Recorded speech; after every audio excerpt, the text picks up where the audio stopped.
بسم اللہ الرحمن الرحیم۔ کہتے ہیں سکندر جب آب حیات پینے کے لیے گئے، یہ سب بکواس ہے، کہیں آب حیات نہیں ہے۔ یعنی وہ پانی کہ اگر اس کا ایک گھونٹ پی لو پھر موت نہیں آئے گی زندگی پر، یہ سب بکواس ہے۔ کل نفس ذائقۃ الموت، لہذا موت تو آئے گی۔ اچھا ایسا چلو موت نہیں ہے، قیامت تک موت نہیں آئی، قیامت کے دن موت آئی، یہ بھی بکواس ہے۔ ایسا ایک ہی بندہ ہے شیطان، اس کو اللہ تعالیٰ نے یوم یبعثون تک مہلت دی اور کسی کو مہلت نہیں دی، قرآن و حدیث سے ثابت نہیں ہے۔ لہذا یہ آب حیات کا جو محاورہ ہے ایک ہے بات چلتی ہے۔ تو جب اس نے آب حیات پینے کے لیے جانے کا ارادہ کیا تو آب حیات ہے اندھیرے میں، وہ پوری دنیا اندھیری ہے۔ اب اندھیرے میں آنکھ بند کر کے اندھیرے میں جائے گا، جانے میں تو کوئی پریشانی نہیں، لیکن جہاں آب حیات مل گیا اور پی لیا پھر واپس لوٹ کر اسی جگہ باہر روشنی میں نکلے تو یہ تو بہت مشکل ہے۔ تو اس لیے سکندر نے فوج کو ایک جگہ ٹھہرا دیا، ایک بڑی فوج لے کر چل رہا تھا، ایک جگہ ٹھہرا دیا اور یہ کہا کہ 40 آدمی چلیں، جوان، کوئی بوڑھا ساتھ میں نہ چلے۔ اب وہ انتخاب ہوا، وہ 40 آدمیوں کی لسٹ بنی، اس میں ایک جوان کی لسٹ بنی، اس کے ساتھ اس کا باپ تھا بہت بوڑھا، کہ ابا کو تو لے نہیں جا سکتا، بوڑھے کو نہیں لے جا سکتے، اور اس کا نام آیا ہے، جانا ضروری ہے۔ تو ایک دن پریشان دیکھ کر ابا نے پوچھا کہ بھئی تو پریشان کیوں ہے؟ تو اس نے کہا کہ بادشاہ کا یہ حکم ہے کہ میرے ساتھ آب حیات پینے کے لیے اندھیرے میں چلنا ہے اور بوڑھا نہیں آنا چاہیے، جوان ہی جوان ہونے چاہیے۔ اب آپ کا میں کیا کروں؟ تو باپ نے کہا تو ایسا کہ ایک لکڑی کا بکس بنا اور اس میں مجھے بٹھا دے، لٹا دے اور اپنے سامان میں بکس لے چل۔ سامان تو لے جا سکتے ہیں جتنا بھی لے جانا ہو، وہ بادشاہ کو پتہ نہیں چلے گا۔ تو اس نے ایسا ہی کیا، ایک لکڑی کا بڑا بکس بنایا، ابا کو اسے بٹھا دیا، لٹا دیا اور وہ بکس سامان کے ساتھ چلا۔ رات میں ابا کو نکالتا تھا، خدمت کرتا تھا، کھلاتا پلاتا تھا۔ ایک جگہ جا کر کے رک گئے، وہ 40 آدمی بادشاہ سکندر کے ساتھ ایک جگہ جا کر رک گئے۔ تو رات کو جب ابا کو نکالتا تھا تو ابا پوچھتا تھا کہ بھئی تم لوگ کئی دن سے یہیں کیوں ٹھہرے ہوئے ہو، آگے کیوں سفر نہیں کرتے؟ تو اس نے کہا کہ ابا پریشانی یہ ہے کہ آگے اب اندھیرے میں داخل ہونا ہے اور اندھیرے میں ہم آب حیات ڈھونڈنے کے لیے جائیں گے، اندھیرے میں کیسے پتہ چلے گا؟ خضر ساتھ میں ہے،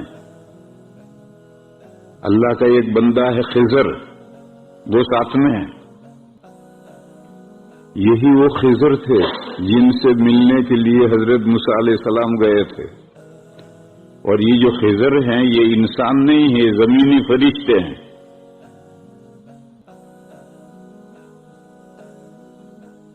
زمینی فرشتوں کو اللہ تعالیٰ نے تکوینیات کا علم دیا ہے، تو وہ بتا سکتے ہیں کہ آب حیات چشمہ کون سا ہے۔ سکندر کو 40 آدمیوں کو تو کیا پتا چلے گا، وہ تو انسان ہیں، ان کو نہیں پتا چلے گا۔ وہ خضر ساتھ میں وہ بتائیں گے کہ یہ آب حیات پی لے۔ تو اندھیرے میں آب حیات کا پتا کیسے چلے گا؟ آدمی راہبر ہے، گائیڈ ہے، وہ بتلائے گا کہ یہ آب حیات ہے۔ یہ سب بکواس ہے۔ تو اب اندھیرے میں گھسنا ہے، یہ اندھیرے میں وہ آب حیات جب بتانا ہوگا، چشمہ آئے گا تب وہ فرشتہ ظاہر ہوگا، خضر ظاہر ہوگا اور وہ بتائے گا کہ یہ آب حیات پی لے۔ پھر وہ اتلا کر کے پلا کر کے وہ تو گیا، آب حیات پلا کر گیا۔ حضرت موسیٰ علیہ السلام کے پاس جو خضر ملے تھے وہ بھی 3 واقعات کے بعد میں گئے. اب ہم لوٹ کر کے اسی جگہ آنا ہے کیونکہ باقی لشکر تو یہیں ٹھہرا ہوا ہے، تو یہاں کیسے آئیں گے؟ اس میں مشورے ہو رہے ہیں. اب کوئی بات کسی کی سمجھ میں آتی نہیں کہ کیسے لوٹ کر آئیں گے. تو باپ نے بتایا ارے بہت آسان ہے اس کا طریقہ. تم ایسا کرو، ایک گھوڑی لاؤ جو بالکل گابھن ہو اور بیاہنے والی ہو، وہ گھوڑی لاؤ ایسی. پھر ایسی گھوڑی لا کر جب اس کا بچہ پیدا ہو، بچہ جنے، تو فوراً اس کے چہرے کے، اس کے منہ کے سامنے اس کو ذبح کر دو بچے کو، اور بچے کو ذبح کر کے وہیں زمین میں گاڑ دو. پھر اس گھوڑی کو لے کر اندھیرے میں جاؤ. جب تمہیں واپس لوٹنا ہو تو اس گھوڑی کو آگے کر دیجیے، وہ گھوڑی یہیں لا کر کھڑا کرے گی. صبح میٹنگ بیٹھی تو اس نوجوان نے یہ تدبیر پیش کی.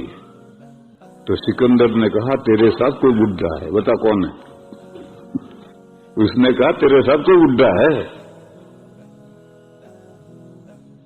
پہلے بہت انکار کیا اس نے کہا کوئی حرج نہیں، بتا میں تیری جان بخشتا ہوں.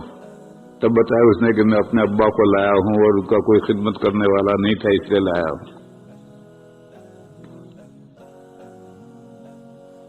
بہرحال انہوں نے یہی کیا اور یہی کر کے اندھیرے میں گھسے.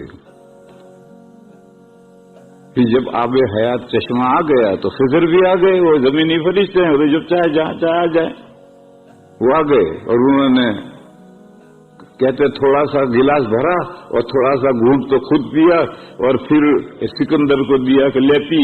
تو سکندر کا ہاتھ ہلا اور گر پڑا اور سکندر کو پانی نہیں ملا اور فرشتہ غائب. اب نظر تو چشمہ آ نہیں رہا تو انہوں نے کہاں سے بھرا تھا؟ نظر تو چشمہ آ نہیں رہا اور فرشتہ تو غائب ہوا. جس نے گلاس بھر کے دیا تو غائب ہو گیا. اس پر وہ تو فرشتہ ہے اور فرشتوں کی زندگی قیامت تک ہے. ہر فرشتہ قیامت تک زندہ ہے. قیامت پر زمینی فرشتوں کی موت آئے گی، آسمانی فرشتوں کی موت آئے گی نہیں آئے گی وہ مسئلہ بڑا اختلافی ہے. پہلا زمینی فرشتے قیامت کے دن سور پھونکے گا تو مریں گے. ابلیس کو بھی اس وقت تک مہلت دی گئی ہے اور جب وہ قیامت کا دن شروع ہوگا سور پھونکا جائے گا تو وہ بھی مرے گا.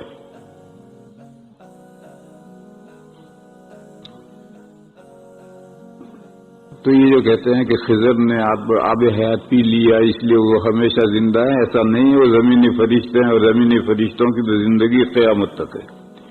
اور انہوں نے گلاس بھر کر کے دیا تھا، بکواس گلاس بھر کر کے دیا تھا، وہ ان کا ہاتھ ہلا اور وہ گلاس گر پڑا اور وہ سکندر پی نہیں سکا اور وہ غائب ہو گئے. بھی چلو گھر چلو واپس. گھوڑی کو آگے کر دیا، وہ گھوڑی لے کر جا رہی ہے اور سب لوگ 40 آدمی اس کے پیچھے پیچھے جا رہے ہیں. درمیان میں راستے میں گھوڑوں پر بیٹھ کر چل رہے تھے اور نیچے کچھ چمک رہا ہے، بہت چمک رہا، جب جب جب جب جب جب. تو آواز آئی جو لے گا وہ بھی پچھتائے گا، نہیں لے گا وہ بھی پچھتائے گا. تو بعض لوگوں نے سوچا کہ جب دونوں صورتوں میں پچھتانا ہے تو کیوں لے، تو نہیں لیا انہوں نے. اور بعض نے سوچا کہ بھئی دونوں صورتوں میں پچھتانا ہے تو لے لے، کیا حرج ہے. تو گھوڑے پر بیٹھ کر نیچے ہاتھ ڈالا تو نیچے کنکر آئے ہاتھ میں، تو لے کر خرجی میں بھرے. جب اندھیرے سے باہر آئے تو دیکھا کہ نہایت قیمتی ہیرے ہیں. تو جنہوں نے نہیں لیا تھا انہوں نے کہا ہائے افسوس ہم نے نہیں لیا، اور جنہوں نے لیا تھا انہوں نے کہا ہائے افسوس ہم نے خرجیاں خالی رکھی، پوری بھر لیتے تو اچھا ہوتا. یہ سب وہی بکواس ہے.